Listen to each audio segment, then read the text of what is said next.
இப்படிப்பட்ட ஒரு பாட்லிங்கை நீங்கள் எங்கேயாவது பார்த்துருப்பீங்களா? நம்ம சிஎஸ்கேல மட்டும்தான் பண்ண முடியும். 210 போக வேண்டிய ஸ்கோரை 190க்கு ரெஸ்ட்ரிக்ட் பண்ண பஞ்சாப் கிங்ஸ்க்கு ஃபர்ஸ்ட் ஆஃப் ஆல் நம்ம கிரெடிட்ஸ் கொடுத்தே ஆகணும். சஹலோட 19th ஓவர் அந்த மேட்சே டோட்டலாக சேஞ்ச் பண்ணிச்சு. தோனி, தீபக் ஹுட்டா, அன்சுல் கம்போஜ், நூர் அகமது அலி ஹேட்ரிக் வேறு எடுத்துருப்பாரு இல்லையா? ஸோ எக்ஸ்ட்ரா ஒரு 15 ரன் இருந்தால் கூட கண்டிப்பாக சிஎஸ்கே ஓட 1-8 லாஸ்ட் கேமில் எக்ஸாக்டாக நடந்த அதே கொலாப்ஸ் தான் இந்த கேம்லையும் நடந்துச்சு. மிஸ்டேக்ஸை ரெக்டிஃபை பண்ணிக்கலாம். அது வந்து கிளியராக எவிடென்ட்டாக தெரியுது. பவர் பிளேல இஃப் யூ லூஸ் 3 விக்கெட்ஸ்னா it's already done and dusted. இந்த கேம்லயும் அதான் நடந்துச்சு. லாஸ்ட் கேம்லயும் அதான் நடந்திருக்கும். 48-3 சம்திங் இந்த கேம்ல நம்ம இருந்திருப்போம். லாஸ்ட் கேம்ல நமக்கு டெவால் பிரேவிஸ் ஒரு மொமெண்டம் கொடுத்திருப்பாரு. அதே மாதிரி இந்த கேம்ல சாம் கரன் சரியான இன்னிங்ஸ். தென் டெவால் பிரேவிஸ் அதுக்கு ஏத்த ஒரு சப்போர்ட்டையுமே கொடுத்திருப்பாரு.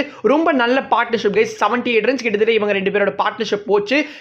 ஒரு சிச்சுவேஷன்ல பார்க்கறப்போ கண்டிப்பா 210 வாஸ் அச்சீவபிள் மாதிரி தான் இருந்துச்சு. ரொம்ப ஸ்ட்ராங் அண்ட் ஃபயரியா தெரிஞ்சது. நம்பர் 3ல அவர் சென்ட் பண்றது வந்து தப்பு அப்படின்னு தான் வந்து என்னோட ப்ரிவியூ வீடியோலாம் நம்ம சொல்லிட்டு இருந்தோம். மக்களுமே அதான் வந்து நினைச்சாங்க சாம் கரன் வந்து ஓன் ஷூட் அப்படின்னு. பட் இன்னைக்கு வந்து அவர் ப்ரூவ் பண்ணி காமிச்சிட்டாரு. அதுவும் இன்னைக்கு அவரோட செலிப்ரேஷன்லாம் வந்து கால் பண்ணி யாருக்கும் சொல்ற மாதிரி இருந்துச்சு. ஒருவேளை இங்கிலாந்து கிரிக்கெட் போர்டு நம்மளோட பிரெண்டன் மெக்கலமுக்கு வந்து ஃபோன் பண்ணி சொல்றாரோ என்னன்னு தெரியல. படியா ரொம்ப சூப்பரா இருந்துச்சு கைஸ். அவர் ரொம்ப அக்ரெசிவா இருந்தாரு. 16th ஓவர்ல அழகா அந்த ஷெட்கே அப்படிங்கிற அந்த இன்எக்ஸ்பீரியன்ஸ் பவுலரை வந்து தாக்கி இருப்பாரு. 26 ரன் அந்த ஓவர்ல வந்திருக்கும். அங்கதான் கேம் டோட்டலா வந்து ஷிஃப்ட் ஆச்சு. ஆக்சுவலி இந்த மாதிரி தான் நம்ம ருத்ராஜ் கிட்டயுமே இந்த சீசன்ல எக்ஸ்பெக்ட் பண்ணோம். இந்த மாதிரி ருத்ராஜ் வந்து கரெக்டா கேமை வந்து கடைசி வரைக்கும் கொண்டு போவாரு. அது வந்து நீங்க சாம் கரன் பண்ணாரு. கண்டிப்பா சாம் கரனால வந்து இன்னுமே வந்து if he state till the end 20th over வரைக்கும் கண்டிப்பா இருந்திருந்தானா நம்ம ஸ்கோர் ஈஸிலி வந்து 210 220 போயிருக்கும். அன்பார்ச்சுனேட்டா மார்க்கோ யான்சன் போட்ட ஒரு பிரில்லியன்டான டெலிவரியில ஸ்டெம்ஸ் அப்படியே பறந்துருச்சு. So ya Sam Curran miss the well deserve century. நிறைய பேர் இன்ஸ்டாகிராம் அண்ட் ட்விட்டர்லாம் வந்து இந்த நாக் கூட அப்ரிஷியேட் பண்ணாம இது வந்து சாம் கரன் ஃப்ளூக்ல அடிச்சிட்டாருப்பா. சாம் கரன் வந்து எப்பவுமே ஒரு சீசன்ல ஒரு மேட்ச்ல வந்து ஸ்கோர் பண்ணிடுவாரு. அப்போதான் வந்து நெக்ஸ்ட் சீசன்ல அவர் ரீடைன் பண்றதுக்காக அவர் அடிச்ச ஒரு நாக் அப்படின்ற மாதிரிலாம் சில்லியா வந்து கமெண்ட்ஸ் வந்து பாஸ் பண்ணிட்டு இருக்காங்க.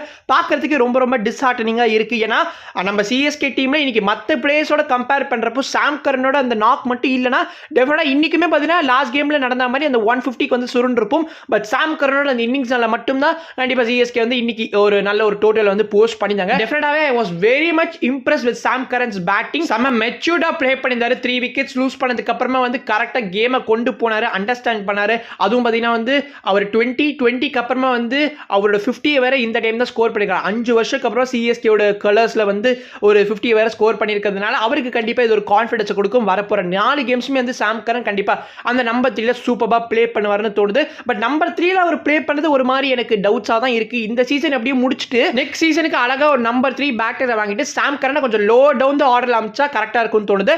அண்ட் டெவால் பிரேவிஸ்க்கு வந்தோம்னா இன்னைக்கு கேம்லயுமே வந்து சென்சிபிளா ப்ளே பண்ணிட்டாரு. சாம் கரன் ஒரு சைட்ல வந்து நல்லா ஸ்கோர் பண்ணிட்டு இருக்கிறப்போ டெவால் பிரேவிஸ் வந்து அவருக்கு வந்து ஸ்ட்ரைக் கொடுத்தாரு. பட் யா இப்போதைய T20 கிரிக்கெட்ல வந்து 2 பேட்டர்ஸுமே வந்து கோ ஃபார் இட் அப்படின்ற மாதிரி தான் இருக்கு.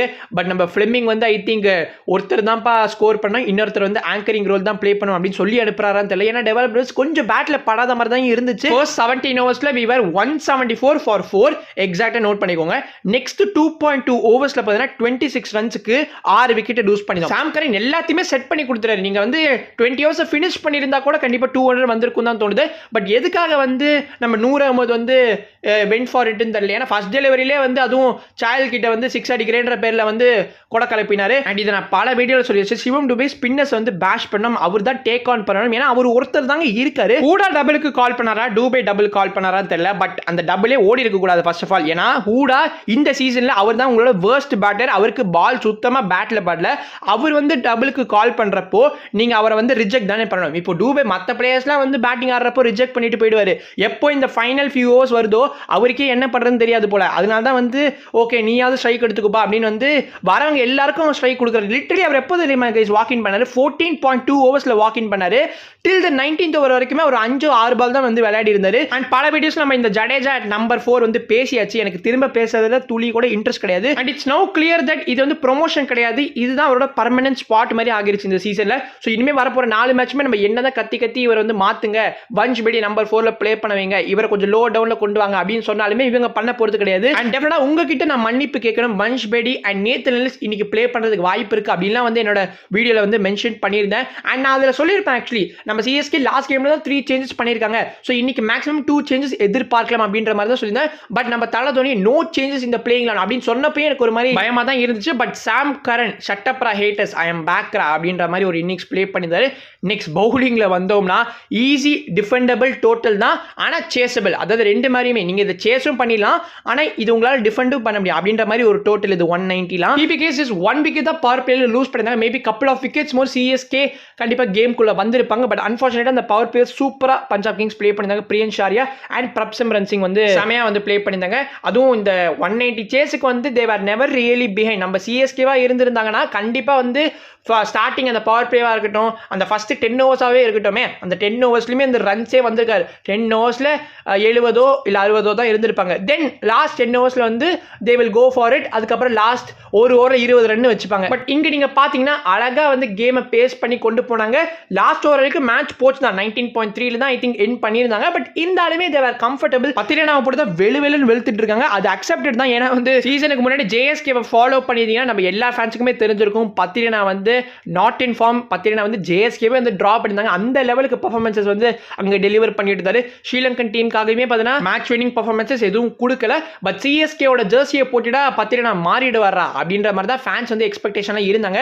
பட் அவர் ஃபர்ஸ்ட் கேம் ப்ளே பண்ணல. தென் ஆஃப்டர் பத்திரனாஸ் அரைவல் கொஞ்சம் டீசெண்டாக தான் ப்ளே பண்ணிட்டாரு. அண்ட் இப்போ ரீசெண்ட் டைம்ல தான் பார்த்தீங்கன்னா வைட்ஸ் அதிகமாக கன்சீட் பண்றாரு. குறி பார்த்து போடுமேன் அப்படின்னு அவருக்கு யாராவது ஒருத்தர் ப்ராக்டிஸ் கொடுக்கணும் ப்ராக்டிஸ் செஷன்ல. ஸோ அது பண்ணாதான் பத்திரனாவோட வைட்ஸை வந்து கண்ட்ரோல் பண்ண முடியும். ஏன்னா மேட்ச்க்கு மேட்ச் ஃபர்ஸ்ட் டெலிவரி வந்து வைட கொடுத்துட்டு இருக்காரு. கிட்டத்தட்ட 6 ஓவரில் 60 ரன் தேவையா இருந்துச்சு பிபிகேஸ்க்கு.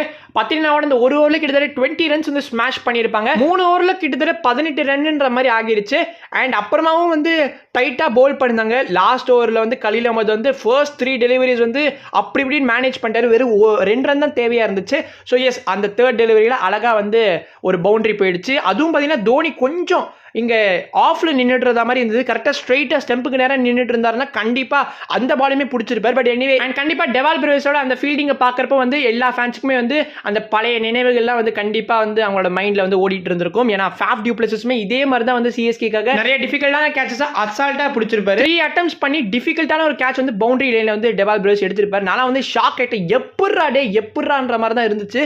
ஸோ கரெக்டாக எந்த நேரத்தில் பாலை ரிலீஸ் பண்ணாரு, கரெக்டாக உள்ளே வந்தார், திரும்ப வெளில போனார். அதை மாற்றி பண்ணி ஒரு வழியாக அந்த கேட்ச் வந்து எடுத்தது வந்து செமையாக இருந்துச்சு. இதெல்லாம் பார்த்தாது பத்திரனா கற்றுக்கிறாரா? நோ. எஸ்பெஷலி அவங்களோட ஸ்ரீலங்கன் பிளேஸ் துஷ்மந்த சமீரா அண்ட் கமிந்து மெண்டிஸ் எல்லாமே பார்த்தோன்னா அவங்க டீம்ஸ்க்காக வந்து சரியான பிளைண்டர்ஸ் வந்து டேக் பண்ணிட்டு இருக்காங்க. பட் பத்திரனா நேராக கைக்கு வர கேட்ச் வந்து விட்டுட்டு இருக்காரு. அந்த கேட்சை விட்டு நெக்ஸ்ட் 2 பால்ஸ்லேயே வந்து நம்ம ஸ்ரேயஸ் ஐயர் வந்து ஒரு பவுண்டரி வந்து ஸ்கோர் பண்ணியிருப்பாரு. அழகா பத்திரனா கிட்ட கேமரா வந்து ஃபோக்கஸ் பண்ணாங்க அவரோட ரியாக்ஷனை பார்க்கறதுக்கு. ஜட்டு பவர் பிளேக்குள்ள யூஸ் பண்ணது நல்லா இருந்துச்சு. தோனியோட கேப்டன்சி மூவ்ஸ்லாம் இன்னைக்கு நல்லா இருந்துச்சு. அதாவது ரொட்டேஷன் கரெக்டாக பண்ணியிருந்தாரு.